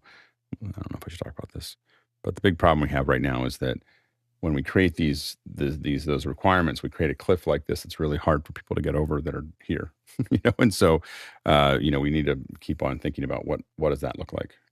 How do you create a ramp that you can start on and end up somewhere else? And so that's the thing I'm always thinking about. Next question. Peter Moore from Auckland, New Zealand. We'll work it out. I know we like URLs in advance, but Andy, the guitar geek, did this vid the other day with guests in speaker cabs. Is it an OBS trick, a video editing trick? I've time-stamped it to hit play, then pause. Go ahead, John. Easy to do with OBS, but getting the remote contributors into that machine is the harder part. So you're using Zoom ISO or anything else, but this should be relatively easy with one of the more advanced ATEMs, huh, Alex? Yeah. No, I didn't have a chance to look at it. It was during our show, so I haven't been able to view it. But ask if you have videos that you want us to see. The best time to ask the question is long before the show, so we can sit there and take a look at it. You can do them during the show, but especially for me, because there's so many questions coming up that I'm answering, I have a hard time seeing things in the middle of the show. Speaking of questions, just a reminder that our audience can submit and vote on their questions at any time because this show is completely driven by your questions. Next question. From Paul Wallace in Austin, Texas, discuss how robots equipped with cameras, sensors, AI, and lasers are helping spot and repair problems with bridges, ships, and other critical infrastructure in the U.S. Go ahead, Mitchell. Robots and lasers, what could go wrong? Go ahead, Alex. Yeah, I think that this is a great place where a lot of this mechanism and AI and so on and so forth can make a huge difference. If you look at like a lot of the Boston Robotics dogs that now have LiDAR scanners on the top of them, the ability to carpet information and get it in a regular interval is so much higher than it has been in the past. We're going to be able to see a lot more because we're not trying to send a person in there. And especially, we're not sending people, in some cases, into dangerous locations. I have a friend that makes robots that go into volcanoes and go into other things like that. And you're putting things in and measuring things and figuring things out that you just can't put a human into. So I think there's a lot of opportunity here. Next question. Tlaloc Lopez Waterman in Galisteo, New Mexico asks, has anyone used Euro hardware? What are some of the pros and cons? And there's a link to it. Go ahead, Alex. They're good. They're good. I mean, I know a lot of people that are using the Aero hardware, and they seem to be happy with it. I think that the I'm using Amplify, which is the kind of the consumer Ubiquity stuff, which I do not like. I am thinking of still getting Unity. I haven't gotten. I mean, Ubiquity. We use Meraki in the office. I'm going to probably switch my house over at some point to Ubiquity APs and everything else, but I haven't gotten quite to it yet. But I think that's the. I think that Ubiquity is what I would do as if I really needed professional grade. But as far as a consumer grade, Wi-Fi and so on and so forth for your house, I know a lot of friends that are really happy with the Eros. Next question. From John Fisher in Oklahoma City, Oklahoma. Can Mitchell elaborate his comment about a recent batch of HDMI cables being not as advertised? Because I just bought a bunch of 6-foot 8K 48 gigabits per second HDMI cables from Monoprice on sale for 99 cents each. Go ahead, Mitchell. Well, the case that I was mentioning is that ever since they went to specification 2.x on HDMI communication, there's a lot of cables that were out there, and I think the market kind of got flooded with them, so we'll call them gray market cables. So that's just one case of a situation where there might be a problem. And if you can't guarantee that those cables are spec'd for this new HDMI capability, if you're using it in an AV system, it's going to mess with your EDID and handshaking between the monitor and the playback device. Other things are that just some of them don't work. And I think Alex said earlier, some of the chips in them are not quite up to snuff when you're pushing that level of speed. Go ahead, Alex. Yeah, if they work, they work, but you'll find that sometimes that they're there, and then you'll get different devices that don't necessarily work as well with them. That's the real challenge that I've had, is that it's not that the Monoprice stuff doesn't work anytime; it just doesn't work all the time, and so that's the thing you have to kind of keep your eyes out for. Next question. Eric Hers in Hartford, Connecticut. Is the future of video compression to be the MPEG standard of VVC or open source with AV1? Go ahead, Alex. I think AV1 is kind of a lot of the big companies have moved past it. The MPEG so painfully mismanaged, the whole H.264 and H.265 licensing. The demands that they made were unreasonable and insane. And Apple was willing to pay them because it gave them a competitive advantage. But they created this. They created AV1 by just really screwing up what they were doing with H.264 and H.265. Go ahead, John. Yeah, Alex is absolutely right. If we had enough bandwidth, we wouldn't need compression. If we all had a terabit connection to our houses, we wouldn't need any compression at all. I'm a huge fan of AV1. Next question. Paul Wallace in Austin, Texas. We love the B-Link, but there's an upper tier of mini PCs with names like Minis Forum, GMK Tech, $600 to $800. Your thoughts? Go ahead, Alex. I think that, they're fine. I think that for me, once I get over about $600, I'm buying Macs. So I have my below $600 is all PCs. My above $15,000 or $12,000 or $15,000 is all PCs. Between about $500 or $600 and about $12,000 is a Mac world, unless I have a very specific need for a PC.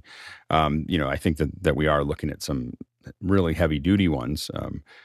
In the near future here, but there are things that the Mac can't do. As far as these go, I'm not sure what I would need them for. So I think if you ask a time when Courtney's on or something like that, you might get a more complete answer for how a PC user would use them. Yeah, I will say that there are things that are, I have both a Mac and a PC sitting on my desk right here, and I pretty much am now Mac split about 50-50 Mac and PC, but I find every day I'm going more and more and more towards my MacBook Pro. Next question. Eric Hers in Hartford, Connecticut asking, does anyone use the custom live streaming feature of Zoom, or is the best practice to only send RTMP from a kit? Go ahead, Alex.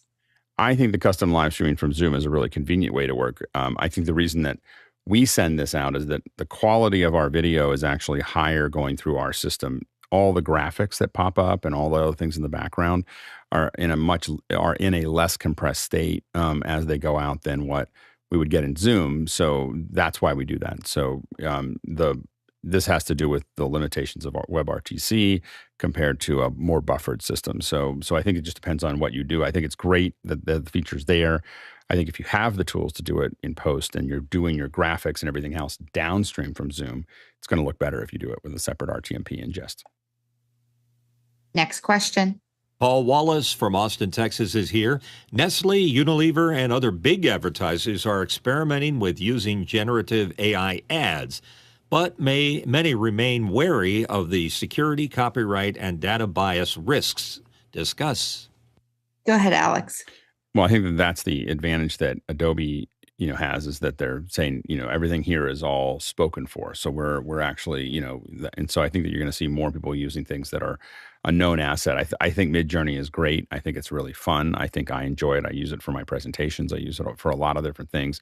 But that's always going to be something that hangs over AI is where did the data come from? And is it, and until the lawsuits wind their way through the courts, it's going to be difficult for larger organizations that could become a big target. Even just getting sued is going to cost them hundreds of thousands or low millions of dollars to defend. So it's not a matter of whether they win or lose. It's like, is it worth it? I do think it's going to be interesting to see how generative ads, I was thinking about this the other day, where you may get to a point where your ads in Facebook are not just targeted to you, but what the ad says and how it's built and the images and everything else are targeted to the person. So, so 200 people see 200 slightly different ads based on which is kind of a crazy thing. And I'm not sure if it's a good thing, but I think it's just a really interesting thing to think about. Go ahead, John. Alex said it well. No comment. It's going to be interesting. Next question. Next question. And it's from Tlaloc Lopez Waterman in Galisteo, New Mexico. Is there anyone that makes a way to combine power and Ethernet for an iPhone that has a long lighting let's say, cable, so that it feels just like a charging cable to the user? This could be a game changer for some use cases. Go ahead, Alex.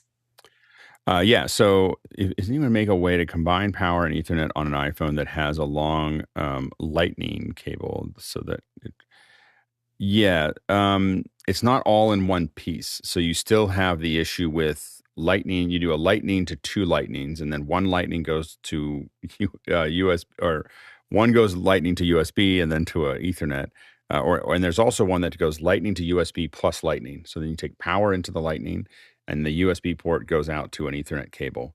And so that combination is what you need to power it. Are they going to do a whole cable? Probably not, because the last iPhones that have lightning cables were sold last year. So I think, or are selling right now. Most of us think that in a couple of weeks, we're going to see an iPhone with a USB-C. So I think that it's going to be, I don't think that there's enough market, or even though there's hundreds of millions of them out there with lightning, I think that for manufacturers, they don't usually look at supporting building something aggressive for a edge case. Go ahead, Mitchell. I'm sorry. Mitchell? I just wanted to leave a message for Tlaloc. The hat you left behind the other day when we had dinner, I just mailed it to you. Thought I'd save some time. Okay. Next question. Oh, sorry. From Paul Wallace in Austin, Texas. I was in a dive bar and I'm sorry, Paul, stop that. And overheard some guy saying there are versions of every product coming out of China, one high and another one low quality. What was he talking about, and what did I miss? Go ahead, Alex. I have no idea. I mean, China makes a lot of things, so we don't have enough context there. Yeah. Next question.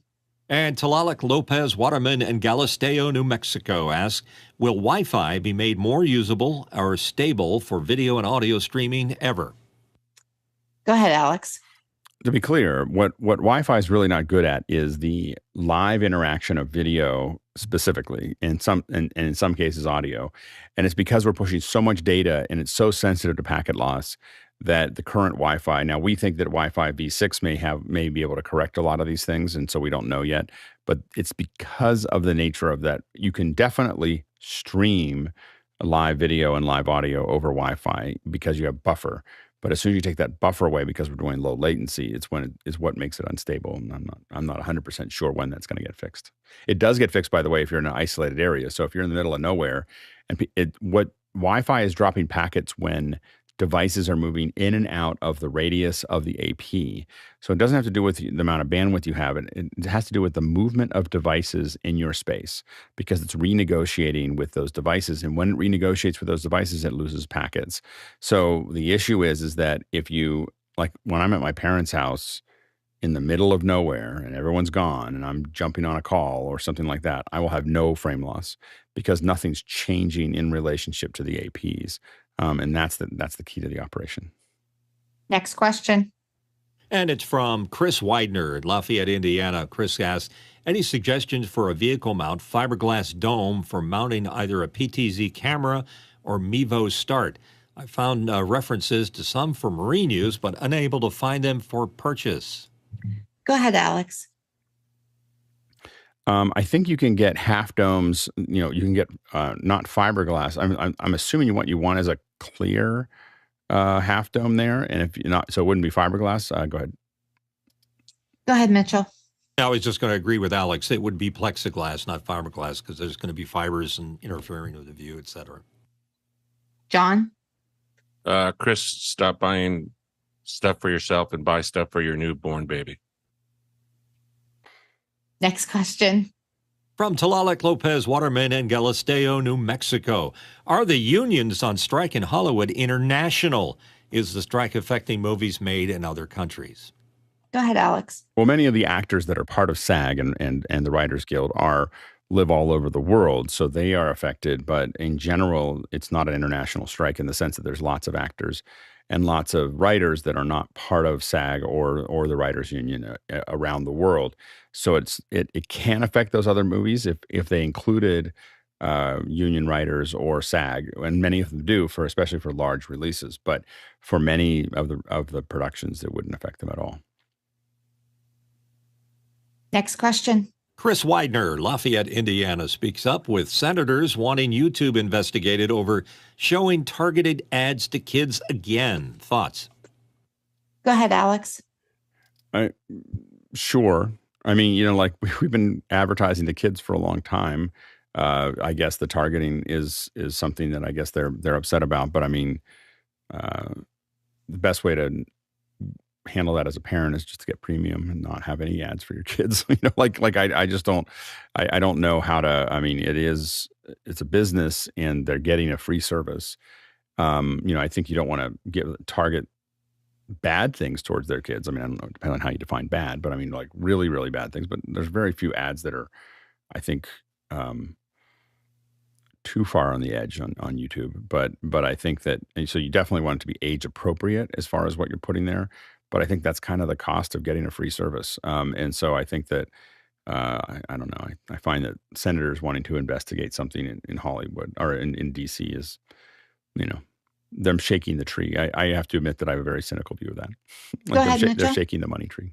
Oops. Yeah, I agree with Alex. I mean, growing up as a kid, we had a thing called Saturday morning cartoons on one of the networks, and the cartoons were filled with ads for cereal and toys and things that were obviously targeted at kids. And I think that the government stepped in at one point and said there has to be a certain separation between that type of use, because some of the cartoons actually were the products that they were trying to sell, like Hasbro and Transformers and G.I. Joe. I mean, they were actual cartoons about the product that they were selling. So that's hard on a kid trying to separate that choice that they have between enjoying the cartoon and wanting to buy that product. Yeah, and just before I bring Alex back in, two things from my own childhood would be the Sears and Roebuck's Christmas catalog and a more regional of the Hills jingle. Hills is where the toys are. So, yeah, we've been doing this for a long time to Alex's point. Go ahead, Alex. One of the best things you can do for your kids is just eliminate ads. It is there. My kids have grown up with very few advertisements because I cut the cord long before they were here. So I stopped watching, I stopped being really a subscriber to cable. I mean, there was like a 1 or 2 year blip where my wife had it in the main house, but I stopped really having cable as a real thing in like 1997 by accident. I moved to a house that just couldn't get cable, and then I just didn't do it. And I will say that my kids are just not used to seeing ads, and I think that's a great thing. And I think that there's so much less things that they want because they just don't see something constantly flashing up and doing it, and they've kind of just grown up unconnected to that and not really needing those things. And I think that you should definitely, if you're a parent, you should consider the whatever it is, $8 a month or $10 a month of YouTube Premium worth every penny to just cut all the ads out of the system. I don't even understand. Like I've had my credit card changed, and so my premium turns off for a week. I don't know how people watch. Just so you know, like if you're wondering what the difference is between having premium and regular YouTube, I don't even understand how someone would watch YouTube with those ads. Like it is the most painful thing in the world to sit there and open up YouTube and then see all these ads that are going to end in 2 seconds or 40 seconds or 30 seconds. I mean, all that goes away and it's a much more pleasurable experience, I promise you. Yes. Next question. From Paul Wallace in Austin, Texas. Paul asks, is there a quad monitor bigger than the LG 43-inch? Go ahead, Alex. There's lots of quad converters. So the best thing to do is, I mean, you can make any monitor. You can make a projection screen a quad monitor if you get a splitter. So there are quad converters that will have 4 inputs that are there. I used to have one on my desk. It's not on right now, but you can split any monitor. So that's why I never am that excited about a monitor that does its own splitting. I'm like, I don't need to pay for that. I can just have a splitter and attach it to any monitor I want. Next question. Eric Hers from Hartford, Connecticut. What are the considerations of using forward error correction, FEC, to handle packet loss versus automatic repeat request, ARQ? Doesn't ARQ add lots of latency? Yeah, my understanding is the ARQ is going to add more latency than the FEC. And, it's probably, we'll probably work on a special where we try to bring some streaming folks in that I know to really answer these questions in detail. So stay tuned for that. Next question. Paul Wallace, Austin, Texas. Alex, we had a rapid-fire Q&A on day 2 of SIGGRAPH, and you were dashing from booth to booth with Nick Justitian. How did this go at your end? Go ahead, Alex. It was fun. We had a great time with it. I think that just jumping from one place to the other, taking people's questions on my phone through Makana, all that was a really successful experience. And so I think SIGGRAPH was my favorite one that I've worked on so far. And so I think that we'll definitely try to recreate that. I'm really interested to see what happens with IBC, and but I'm excited also about NAB New York. And if you're interested in that, take a look at the emails. We have a link to where you can sign up for that. It's also in Discord under the Alex announcements. Yes. Next question. From Tlaloc Lopez, Waterman, and Galisteo, New Mexico. What do you do to mitigate eye fatigue on long days in front of screens? Go ahead, Alex. I stand up a lot. And so I get up and move around. After almost every meeting or anything else I can do, I'll walk away, stretch, move around a little bit. So it's trying to get away from these monitors every once in a while and not feeling like you have to look down at your phone all the time. So, for me, almost all of my tech, other than my phone, is in one room in my house. The rest of my house, I have a TV, but the rest of my house is extremely low tech. It's just, there's not a lot to it. And that's so that when I can walk out and clear my head. Go ahead, Mitchell. Yeah, for me, it's not so much the reading of the monitor as the light coming from the monitor. And like, for example, this 2-hour show that we do is about a max that I can take for TV lights and stuff like that going on at the same time. You've got to stop once in a while and concentrate on something far away. Like, luckily, I have a window right in front of my studio setup here, so I can look out the window and let my eyes, relax a little bit. But then I'm 69 years old, so it's going to affect me different. Your mileage may vary. That's what I'm trying to say. Yes. For me, it's a matter of turning on the screen reader when I absolutely have to. This week has been crazy busy with being back to school and getting things done for my students that need to be done. And it's a matter of remembering to reach down and turn on VoiceOver or JAWS in addition to the magnification when that is needed, and the difference in the workflow because there's things that work differently when they're on versus off. Next question. Tommy Shands from St. Paul, Minnesota. Would you use a Roku for a solution for sending a PowerPoint? Go ahead, Alex. Apple TVs do this really well. Like I have an Apple TV that I actually carry in my backpack, so I can just plug it into somebody's thing, and I can just immediately pair my stuff to it, and do, I can take over any monitor that has an HDMI cable with my Apple TV. I keep it loaded with all my apps and my movie apps and so on and so forth. If I go to a hotel room, I just pull the HDMI out of the TV and plug it into my Apple TV. And if I'm actually wanting to sit and watch something, but that's the Apple TV works really well. I would use it over a Roku every day. Next question. From Tlaloc Lopez Waterman in Galisteo, New Mexico, do long GOP delivery methods become an issue for sports enthusiasts who want a very live, low latency experience? Go ahead, Alex. Yeah, I think that I think in sports, the only time you really need that level of latency is if you're doing micro bets. So if you're doing betting on the play, you can't really do it inside of a streaming method. But even that, I think that that's a really crazy experience to take on. But I think that otherwise, I think that plus or minus 5 seconds or 10 seconds should not be really affecting your experience. I'm often much further off because I usually start most football games about 15 minutes late so that I can skip through the ads. Go ahead, Mitchell. Yeah, I think the significance is live versus post-production. You really don't want to be editing long GOP files if you can avoid it, because they are a problem getting exactly the frame you want. Go ahead, Alex. And one of the things we've seen is, of course, the idea of syncing with your friends. So you see this when we do a coverage of a keynote, like Apple's keynote or something like that. You end up in this weird space where you are trying to, the challenge you get in there is that we're all trying to talk to each other over something. And that is hard because it doesn't really matter what the latency is as long as we all have the same latency. And that's the hard part to get working. Next question. John Fisher from Oklahoma City, Oklahoma. The strength of magnetic mounts is often measured in vertical pull force before detachment. Is there a general rule for estimating the hold strength if the weight is hanging at an angle? Go ahead, Alex. My experience is it's got to be a lot stronger because magnets tend to not have as much strength at an angle, so they tend to slide off against that. I don't know what the general piece is to it, but we're often very careful about magnets because they will slide against each other much quicker than they will pull away from each other. Next question. Paul Wallace in Austin, Texas, with a question. The city of Austin saved the hole-in-the-wall music bar with a $1.6 million grant. Is this a thin ray of hope for Austin's weird past? Go ahead, Alex. I think Austin is just wrestling with what every city has when they start to gentrify, is that the weirdness starts to go away and people start putting in bigger things that make more money. I think that the city will have to keep on doing that to probably keep it weird because there's a lot of money flowing into Austin.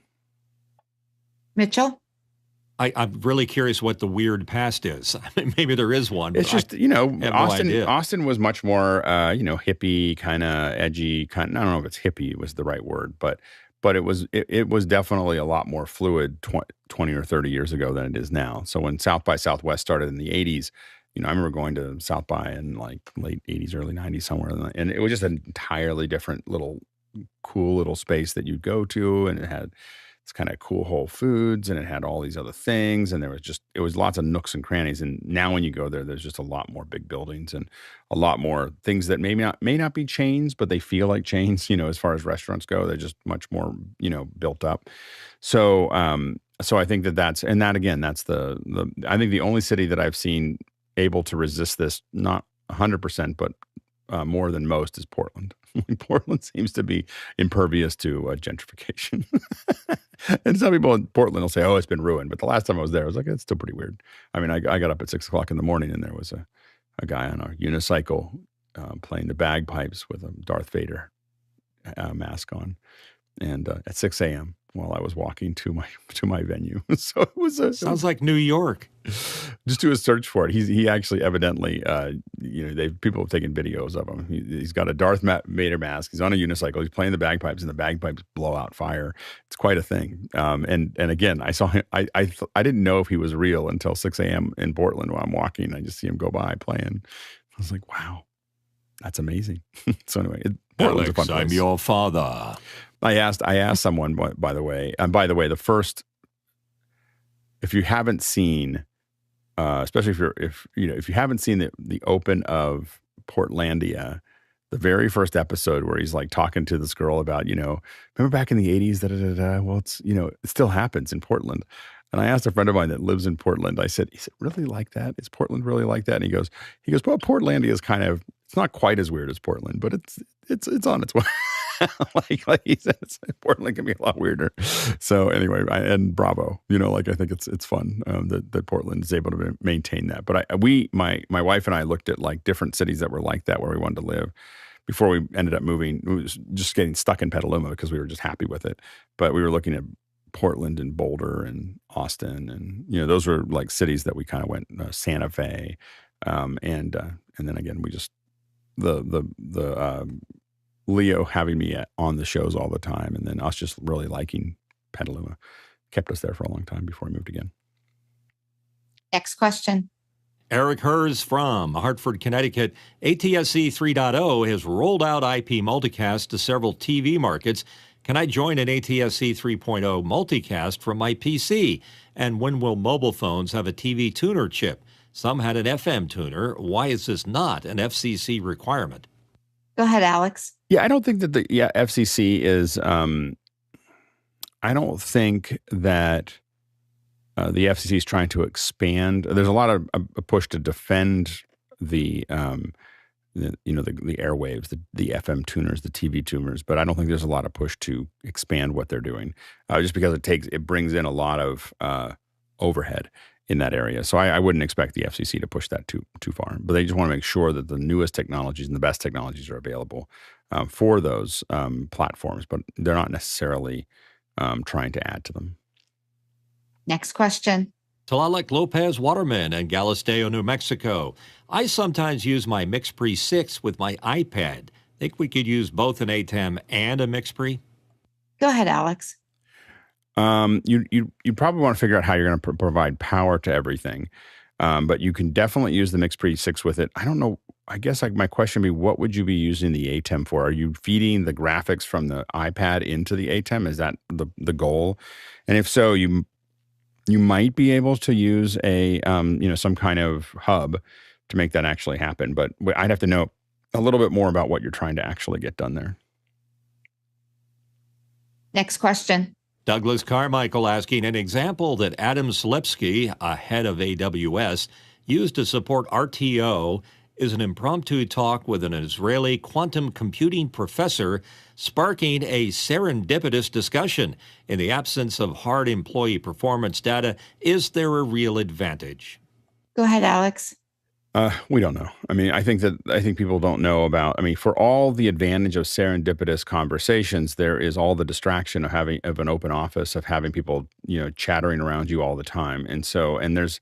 I mean, again, I have worked in many open offices. The primary problem with return to office is that open offices are less efficient than being at home.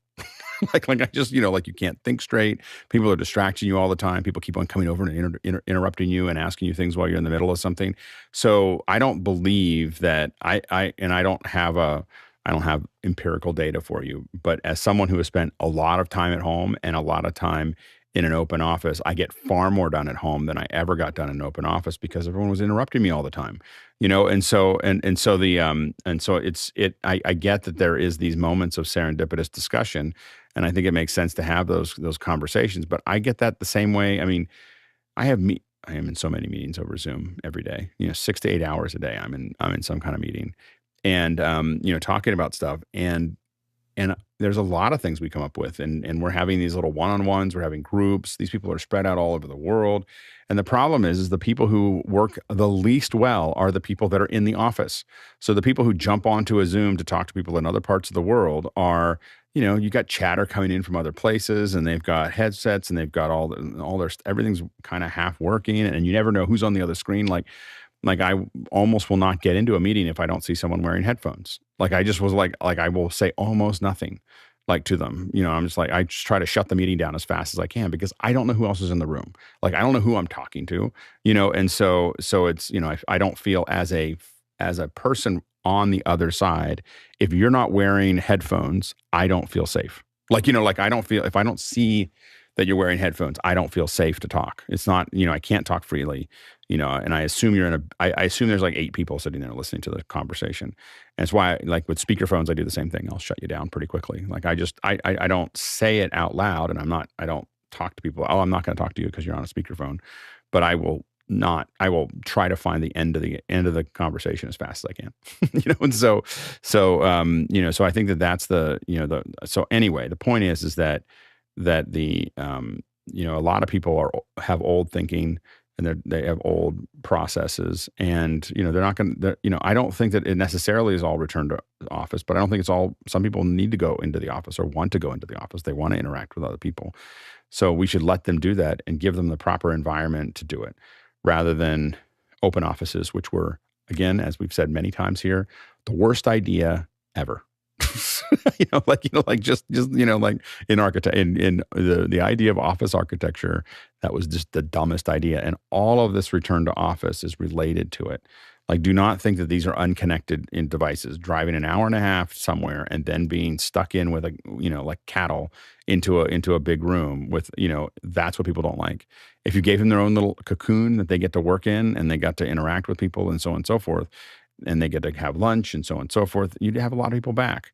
And so I've seen companies that have old buildings that they all had, and then they open up a new building with open office, and there's this giant, like attack for who's going to get to stay in the old office. Like that's the big push, is they don't want to go to the new office because they don't want to go into open offices. Open offices are a horrible idea, and the idiots who came up with it are now trying to figure out how to get people to come back to them when they were bad ideas in the first place. Go ahead, Mitchell. It never ceases to amaze me, the deniers of the open office demise can be quantified, because here locally in a corporate city like Wilmington, Delaware, our retail rental space is down 30% since COVID, and continuing. It's trending down.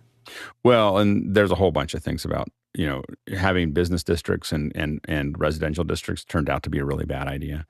Because what happens is now that the commercial stuff is dropping, and I look at that, I'm trying to figure out what to do with all that office space, because I think there's an opportunity for us to build studios into them, for people to build virtual event systems, all kinds of stuff. There's a huge opportunity for taking up that office space, but so far, no one wants to. I've reached out to people. People still want $20 a foot, for their empty office space that's going to be empty forever. My argument is, hey, how about you just let me use it for a lot less, $12 a foot or $10 a foot per year. Let me use it for a lot less, and you can go month to month with me. And they're like, why would you do month to month and put all this investment in it? So I was like, and I made the mistake of saying, because you're not going to rent this forever. Like I just said, you're never going to fill this space up again. Like, so you might as well get some money out of me, because you're not going to get any money out of anybody else. Like, this is an empty space for the rest of the building's experience. So I'm happy to go month to month because I know I'll be here for a long time. Next question. Robin Ruskin from New York, New York. Can Alex plug his panel on building community? South by Southwest asked that people upvote their faves using Panel Picker. Thanks much. Thanks, Robin. I'm sorry, I didn't raise my hand there. Go ahead, Alex. Yeah, I tweeted out the link, and we sent the link out in Discord. So if you look at the Alex announcements from yesterday, I think it is. I think it'll be a lot of fun, and I'll come down, and we'll probably, if I'm there to speak at this event, we'll probably cover South by Southwest in some way, shape, or form. So anyway, so you can vote on it by looking in Discord, and it's a chance for us to, we'll probably talk about office hours. so it'll be a chance for us to talk about office hours there. So you can see it either in my Twitter feed or in Discord, and please check it out. And I guess in the question here, you can also see the link to it. Next question. Tlaloc Lopez Waterman in Galisteo, New Mexico has a question. As a theatrical designer, I chuckle every time I hear that Clearcoms is the cream of the crop. How long ago did they actually become good? Many theater systems are 20 years old.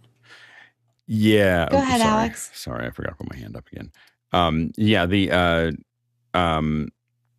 So what happened, my understanding of it, is that what happened was that Clearcom was the kind of the in-between. So basically you had,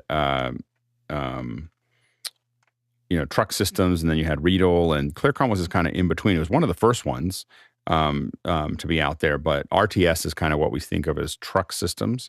I mean, when someone says I want to use RTS, you just assume they used to work in a truck.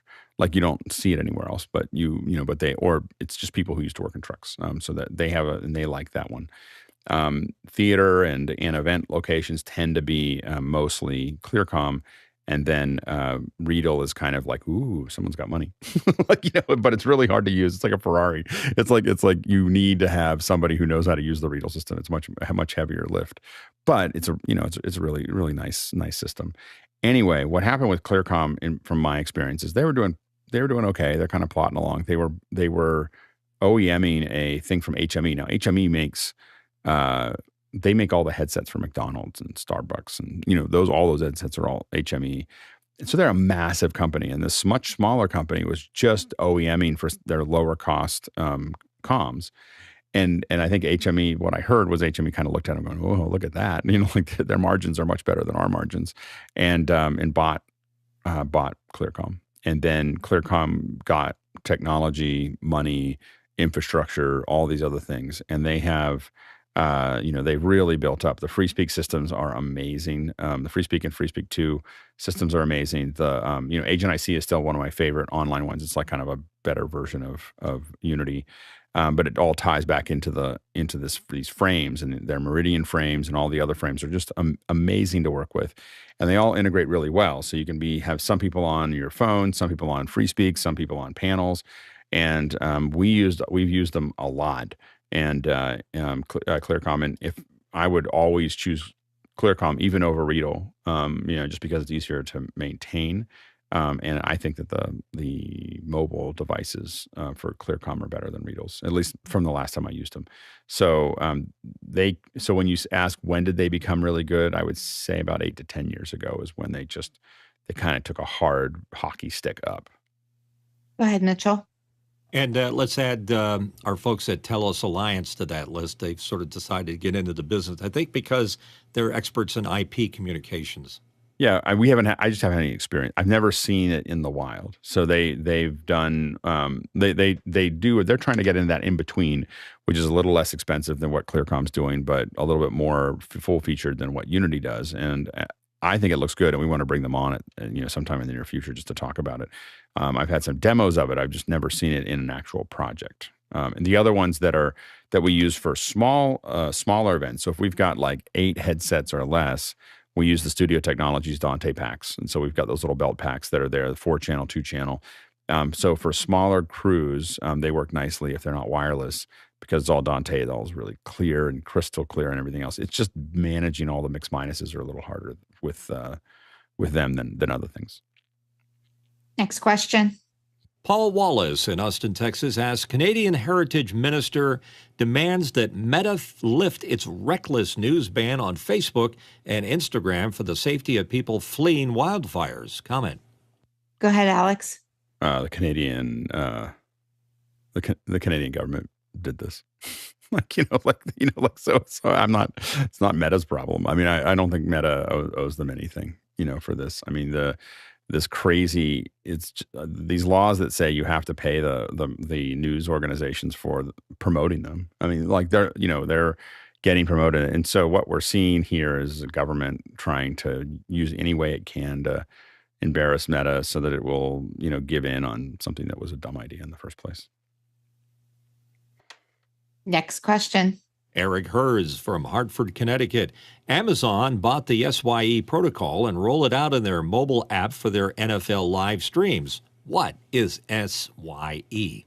Go ahead, Alex. We will need to bring somebody on to talk about SYE. So I don't think we're ready to talk about that. But let's we'll do some research on that, and we'll bring somebody on a Friday. So someone put that into the second hour suggestions if someone can, and I think it's a really good one to cover. We have a lot of the folks from Thursday Night Football coming on throughout the fall to talk about how they're using a lot of different technologies. So we're really excited about that. And the SYE isn't on the list yet, so we'll make sure it gets on the list. Next question. Paul Wallace, Austin, Texas.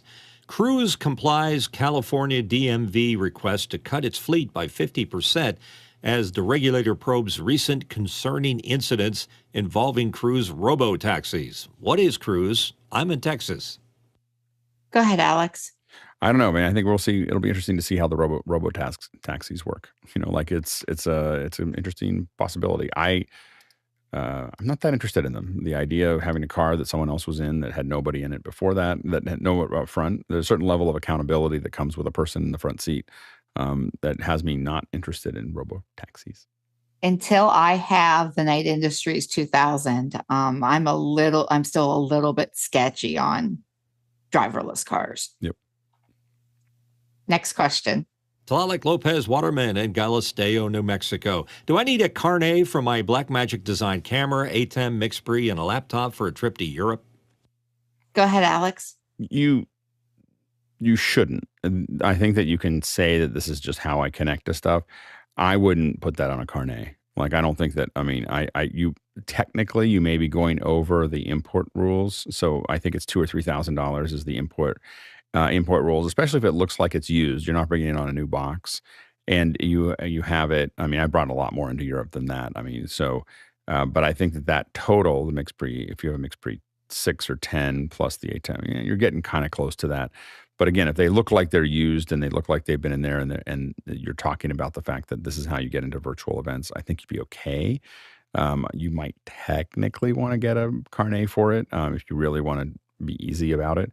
But just remember that's also going to add more time to your landing and leaving, because you're going to have to go through the customs offices each time, or it's not worth having a carnet.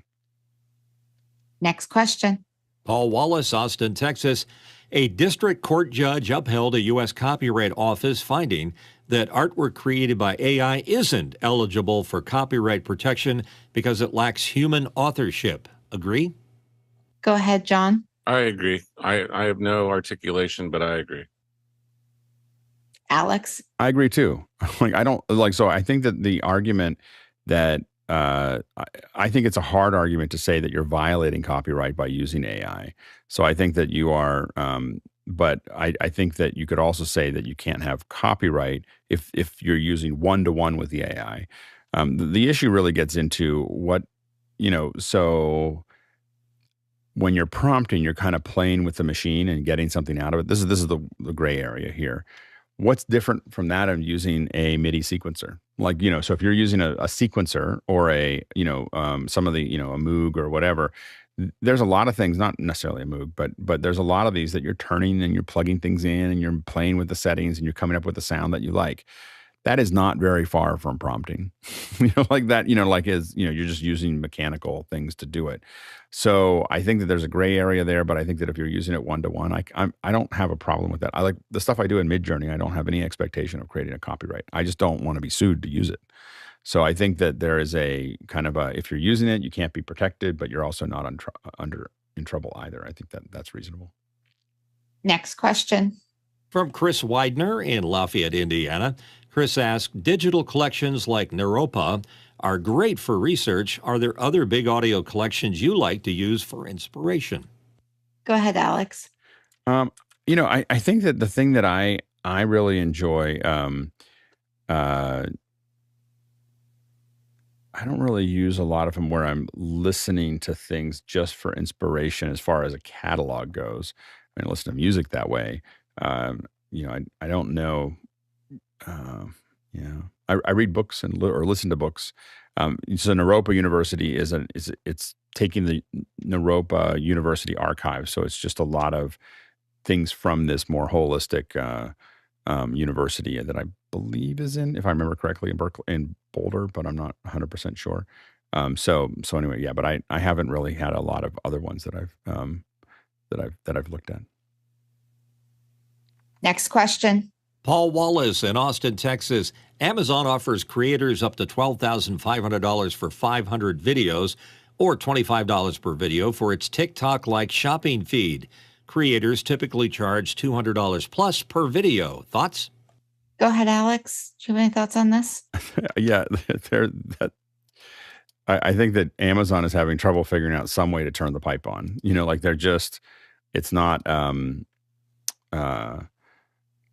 I think they tried to get Amazon Live to work, and I think that they just haven't quite figured out how to engage people to do those. I think if you did it right, you could probably make some money on it. $25 a video. If you were in a place that you didn't need to make a lot of money and you kind of built out a machine for it, but I think you'd have a hard time making more than about $50 an hour. Like if you really built this into a pipeline, you might be able to get to a point, but you'd be building lots of little videos to do this. And I think you're probably, again, if you're a college student or something, or if you're, you want to make some extra money, I think that this is a good idea. Can you build a business around it? I don't know. No, at least not in the U.S. So this could be something that you would have you could do somewhere overseas. Yeah, I imagine it sounds like almost an interesting thing to play with for some extra money, but I don't know that you could actually make a full-time career out of it like a lot of people have done with YouTube. And I was listening to a couple of creators the other day saying that it was kind of accidental that YouTube became their full-time job. Next question. And it's the last question from Paul Wallace in Austin, Texas. U.S. intelligence agencies warn that China and Russia are targeting private U.S. space companies and preparing cyber attacks that could disable satellites in a conflict. What, we worry? Go ahead, Alex. Yeah, I mean, in the space of a week, we could lose all of the internet to the outside world. Like it would not, that's all a very doable thing. Cut the fiber lines, cut the, everything else. And so that's always, what we always hope we don't end up in a full hot conflict, because that's what is possible. But that's what everyone always worries about with things like Ukraine is how bad can it get? Yeah. So we always have to know that we could get cut off and destabilized that way. Relatively quickly. So go ahead, Mitchell. Yeah, the irony is that the whole point of the internet in the first place was to keep this all from happening, but because we depend on all that kind of infrastructure, it's a problem. And also kudos to Paul for using a Mad Magazine reference, what me worry. Yeah. Well, we've made it to the end of another Saturday, and I want to thank the panel for being here and our producers for all of the great questions. This show runs on your questions, and there was a point where I wasn't sure we were going to have enough questions, but our audience always come through for us. I'd like to thank our crew, and it really is a small village every day. And as somebody who spends more time on the crew than I do on the panel, I know how special those people are back there and how much we could not do this without them. The Tulalog Traversal today, we covered 136,000 miles, 219,000 kilometers. That's more than 1,080 billion bananas. See y'all in after hours.